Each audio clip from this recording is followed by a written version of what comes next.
লোহিত সাগরের উপকূলে লুকিয়ে থাকা ছোট্ট শান্ত একটি শহর হাকল। শহরটি বাংলাদেশিদের কাছে এখন এক নতুন সম্ভাবনার নাম। বিশাল মরুভূমি পেরিয়ে যখন কেউ হাকলে প্রবেশ করে তখনই চোখে পড়ে এক অপূর্ব ভৌগোলিক বিস্ময়। খুব সামান্য দূরত্বের মধ্যেই চারটি দেশ এসে দাঁড়িয়ে আছে মুখোমুখি: ইসরায়েল, মিশর, জর্ডান আর সৌদি আরব। সমুদ্রের নীল জলরেখা যেন তাদের মাঝের সব দূরত্বই মুছে দিয়েছে। সেই জলরেখার একপাশে ঝলমলে ইসরায়েলের এইলাত, আর ওপারে নিস্তরঙ্গ শান্ত সৌদি উপকূলের হাকল।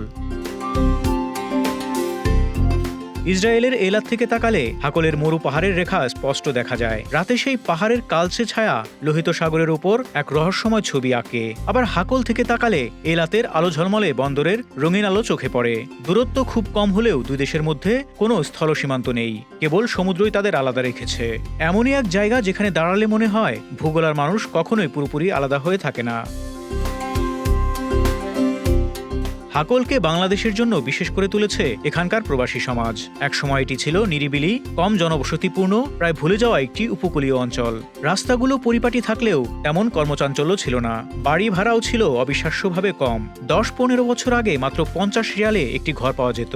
কিন্তু আজ এই শহরের চেহারা বদলে গেছে। দোকানগুলোতে ঝুলছে বাংলা সাইনবোর্ড, ছোট রেস্টুরেন্টে ভেসে আসে খিচুড়ি আর বিরিয়ানির গন্ধ, আর রাস্তা ধরে হাঁটলে বাংলা ভাষার কথোপকথন বারবার কানে আসে।